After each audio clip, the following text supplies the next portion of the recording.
Hey YouTube, welcome to Wiles HVAC and stuff.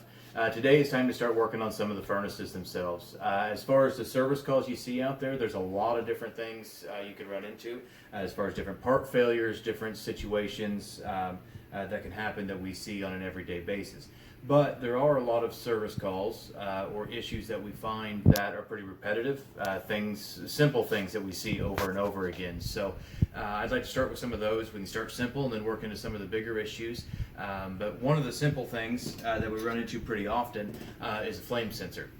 The flame sensor is a small piece in the furnace in there, and what it does is it has to be able to recognize that the burners are lit and the fire is burning in there, that way that the gas valve can stay open and continue to heat the house. How it does that is there's actually AC current that is sent from the control board or the ignition module. It is sent down to the flame sensor as AC voltage. With that flame sensor being placed directly in front of the burner, as that flame is actually going across that burner, you have flame rectification to where that AC voltage is turned into DC amperage or DC microamperage. And I'll show you here in just a little bit how to read that and how to check it. The flame sensor itself is nothing more than a metallic rod, and then around the end of it where it actually goes to the metal casing of the burner burner assembly there, it is porcelain. That way it can insulate it so we don't have any grounding issues or anything like that with the burner assembly itself. The different flame sensors, there are different looks out there. There are different styles for all the different brands, furnaces, models, different things like that. But as far as how they work, what they do, it's the same in pretty much all of them. On average, they usually just need to be cleaned. There are some other things that we need to check to make sure that is what's going on, but the average repair with a flame sensor is just dirty. Being in front of the flame itself, there is a lot of carbon buildup from the flame being on it every time the furnace fires off, and we do get a buildup on there, and then it's hard for that ignition module or control board to be able to read that flame. So at that point we get what we call nuisance calls, where there is a failure, but there's not actually a broken part. It's, something's not working, something's not reading like it's supposed to. Nice and simple. All you gotta do is clean it. What we're gonna need today to be able to do that, we'll need to be able to shut the power off to the furnace. We'll need a couple of nut drivers to be able to get everything out. We'll need our handy dandy multimeter. I use field piece meters, always have for a lot of years. They've always been very reliable for me. They're inexpensive compared to some of them out there. There's some other brands, Fluke and some of the others, that charge twice as much and do the exact same thing as a field piece. So I don't waste my money on it. I have better things to spend it on. This will do the exact same thing for about half the cost. Very reliable. My last one I had for 15, 16 years, I think. And the only reason I had to replace it is because I dropped it off of a 20-foot lift on a concrete. So it was time for a new one at that point. So for our field piece meter, what we're going to do is your settings on there. I don't know if you can see that or not, but we're going to turn it on, and we're going to go to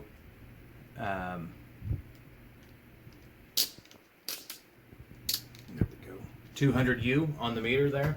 That way we can read our microamperage, because that's what we're actually reading with that, is microamperage. The average furnace, which they're all a little bit different depending on brand, style, different things, they will read different, but the average is from around 2 to 10 microamps. Most commonly, we see usually between 3 and 6 microamps. But anything in those ranges will be just fine. The problem with a dirty flame sensor or flame sensor issue is that a lot of times it won't read every time. It reads some of the time, but not every. At that point, the furnace may work one day, the next day it doesn't. I hear a lot of issues where technicians go out and the homeowner says, well, my furnace hasn't been working today or last night, and now all of a sudden this morning, by the time you got here, it's working. And techs look at it and say, well, it's running, and walk on down the road, and they didn't fix anything, and they just end up back there the next day. We don't want to do that. I want to make sure that you guys are able to test and verify what the problem is. Using your meter is everything, because if you're not testing it, you're guessing. and that is just not what we need to do in this industry. There's too many occasions of that already. Some of the YouTube videos out there that I've watched on some of the same thing, there's multiple ones out there that say, well, your flame sensor is always more than likely what your problem is. Just pull it out, clean it, throw it back in, and you'll be good to go. That is not what you need to do. You need to check it. You need to verify it. You need to know that that's what's wrong. If it is an intermittent problem and you don't check it, you just automatically clean it and put it back in there and start it up, you don't know if you really fixed anything or not. When I go out on a call, I want to make sure that I am giving everybody the best value for what they're asking for. We want to make sure that we fix the problem the first time. Nobody wants to have to go back out the second time. The homeowner doesn't want you to have to come out the second time, and the techs are usually disgruntled about it. So we need to take care of it the first time and do it right. So always use your meter. We'll use that to check it here in a minute. But other than that, that's about where we're at. We'll get started with checking the meter itself and see what we can do. So what we're going to do here is test this flame sensor itself. We want to basically put our meter in series with the flame sensor itself. So we're going to unplug the wire from the flame sensor. Use your meter lead there. Stick it inside the terminal. That way it stays. And then as far as the other side, I usually recommend alligator clips on your meter leads. Makes life so much easier. You can clip that onto the terminal of the flame sensor itself, and we hold that wire in there. We make sure our meter leads aren't touching anything, touching us, touching ground, anything like that. And then as soon as this furnace kicks on here, we'll be able to see what our microamperage is. Like I said, we're normally looking in that 3 to 6 range is what we typically see. So we want to be in that, because anything less than that, we could be a real intermittent ignition. So we'll give it just a minute here and the burner should come on.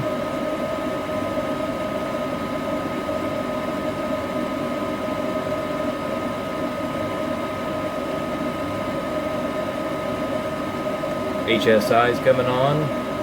The gas valve should open here in a second.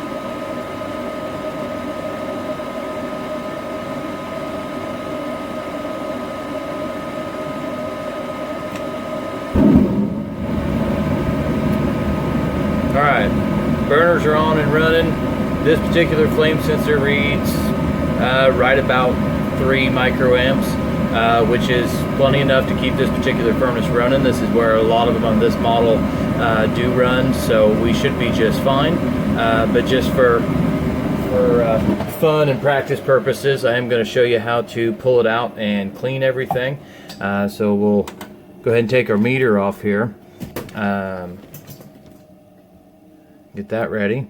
Now we'll probably be a little warm since it was running. It shouldn't be too bad.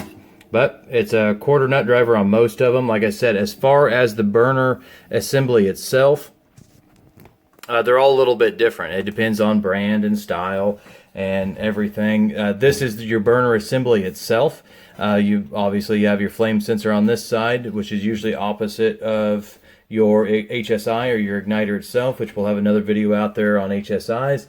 You've got your burners. This particular one is a 70,000. It's got 3 burners in it, and that's that. So we will just simply take this flame sensor out of here. Okay, so now we have our flame sensor again, which you saw earlier, and you can see, if I can get it to focus here, you can see how it's kind of a little discolored on the end. It doesn't look quite shiny and new like it used to. You can use some sandpaper, steel wool, brass brush, wire brush, something like that. A small one. You don't want to get crazy aggressive with it, but you do want to sand down any of that carbon buildup on there. So all we're going to do is brush it up like that. Take all that black and tarnish off of there. Obviously don't want to use any kind of cleaner or anything crazy on there. Just a little bit of sandpaper goes a long ways. You can see how it shines again, basically just like it's new.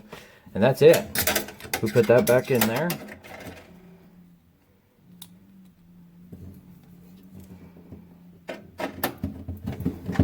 Make sure it's screwed down well. And plug her back in.